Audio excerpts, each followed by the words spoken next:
Yo guys, what is up? Max here with a God of War Ragnarok video, and today I wanted to go over 5 tips for Give Me God of War. Now, Give Me God of War is the hardest difficulty in God of War. You cannot change to it if you start at a lower difficulty, and if you change from it, you lose the Give Me God of War mode. I've been playing through it, and I noticed that there weren't a lot of YouTube videos with good tips for Give Me God of War, so I wanted to talk about some of the items that you should acquire and some just general tips for playing this difficulty if you're on it. Hope you guys enjoyed the video. Let's get right into it.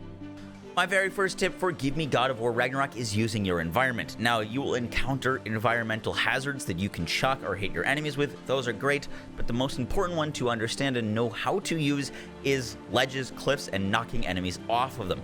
There are enemies that you can hurl, and you can deal with a giant group of enemies or a room full of enemies just by hurling each one off of a cliff one at a time. It's relatively easy to do. There's a few different moves, or a few different moves that have knockback associated with them. You can position yourself close to ledges, kind of bait and kite enemies towards those ledges, and then as soon as they get close to them, just throw them off the cliff. I've found rooms or encounters where I genuinely couldn't beat the room. There was too many things getting thrown at me. I was having difficulty dealing with the enemies, and then I decide to start throwing the enemies off the edge, and it becomes way easier. Now, the easiest way to throw enemies off of a cliff and just get rid of them is to do a heavy charge attack or R2 attack with the Leviathan axe. You can hook it into enemies, do a little 360, and chuck them off the map.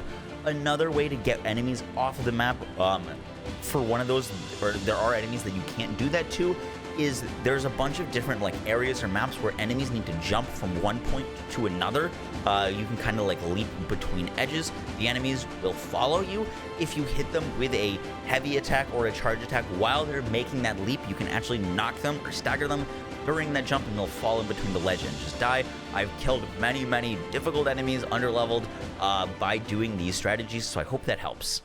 My next tip of advice is using the Souls Spalders of Courage chest piece armor for your Give Me God of War playthrough.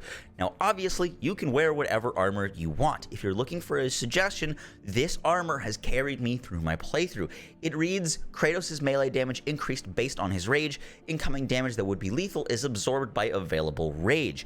Now, this is going to give us increasing stats in strength, defense, and vitality, which are all really important for Give Me God of War. All nice things to have, but the reason I use this isn't for the increased melee damage, it's actually for the incoming damage that would be lethal is absorbed by available rage. This gives you a second health bar. On Give Me God of War, when every attack would 2 hit you, or most attacks 2 to 3 hit you, having another health bar now gives me, I usually take maybe 6 or 7 hits to go down on Give Me God of War from enemies, which is just so nice. If you do make a mistake during one of those long boss fights, you have a second chance, a second wind. And the playstyle that this leads into is actually not activating your Spartan Rage. Your Spartan Rage, you always want to keep it as much as possible because you're going to get the more melee damage from it. But also, if you activate Spartan Rage, you're going to get healing from that, but you lose that extra health bar. Versus if you're not using Spartan Rage, you just have that second health bar and you're having that increased melee damage. It actually works out better not activating Spartan Rage, basically just keeping that always up as a second health bar.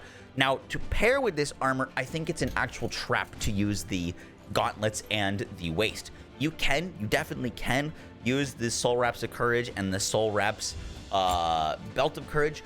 These read, chance to grant a rage burst when damage is taken. The luck chance increases the lower Kratos' health.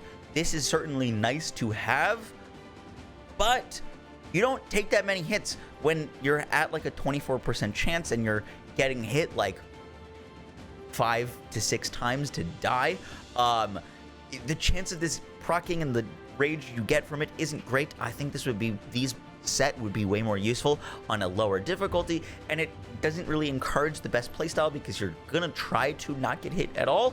So what I've been using is the Gip Two Modders gauntlets. Hitting enemies with a runic attack or relic has a luck chance to drop a health stone or rage stone.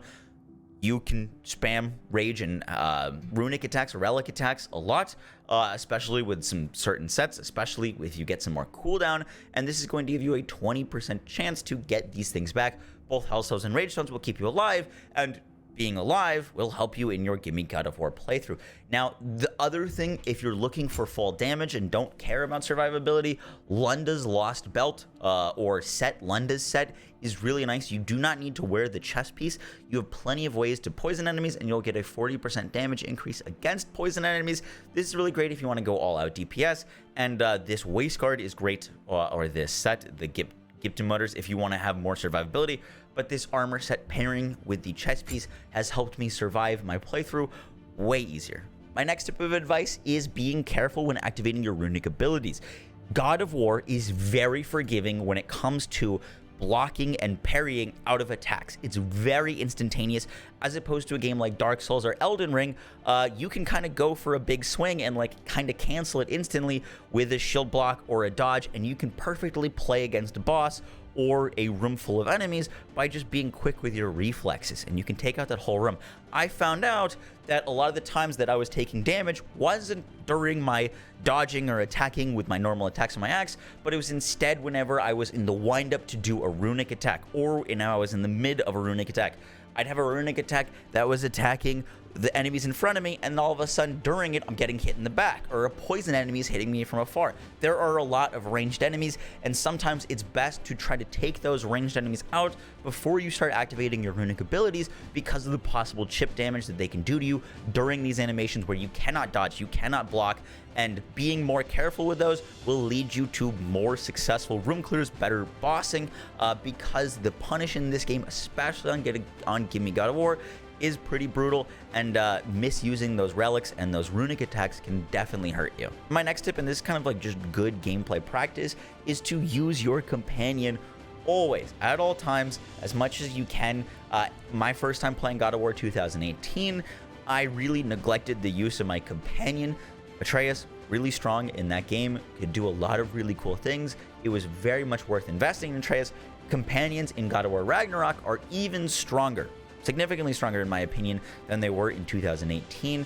You just need to press, for most of us, the square button to activate our companions' abilities, hold it down to do their long or special abilities, and those companions can help you out tremendously in fights, from finishing off low enemies to hitting ranged enemies.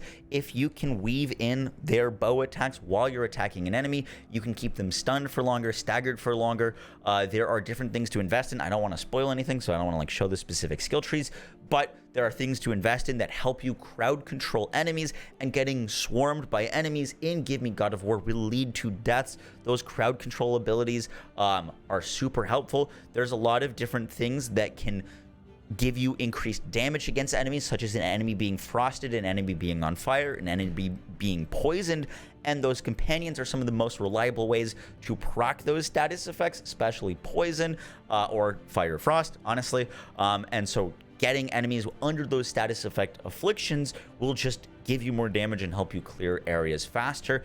You want to kill enemies as fast as possible, because you're going to be getting swarmed on Give Me God of War, and if you can eliminate threats as quickly as possible, then you're less chance of getting attacked or getting mobbed by multiple enemies and just kind of ending or dying too quickly. So yeah, proactive use of your companion. Just make a mental note of it while you're playing, that if you're not hitting that square button that you should be, and try to weave it in between or even after your combos if you can, just to maximize your DPS. And my last tip is to explore fully and do your side quests. I know that sounds a little bit like eat your vegetables, eat your broccoli, but if you're playing on Give Me God of War, you're going to need all the help that you can get, and some of the equipment, some of the crafting materials, some of the attacks that you get from side areas, from hidden passageways, from chests, are going to help you tremendously, especially getting your green apples and your like rage horns to increase your maximum health and your maximum rage. Those are absolutely vital to your character, and you're going to be at a level disadvantage if you're not using all those crafting materials and that money from doing all these side quests to be upkeeping the level of all of your gear. You're going to want to keep your axes on level, your armor on level, your hilts on level, your relics as much leveled up as possible, and doing all the side quests is going to allow you to keep up that money and keep up those crafting materials to be up at that ready state. Going into a boss fight unprepared, under-leveled is going to make it even harder, and we're all here for a challenge. We all want a challenge, but trust me, you're going to thank me later if you go and explore that extra area or go do that extra side quest. You can also check if you're kind of bored of doing side quests. I don't want to like scroll through this too much just because I don't want to spoil anything, but you can actually check the rewards of doing things. So if you don't want to do something, or if you do want to do something, you can check how much XP and what exactly you will get from completing it in your goals book. So you can check how much XP and check what actual things you'll get from that if it's worth to you. But for the general rule of thumb, just do your side quest.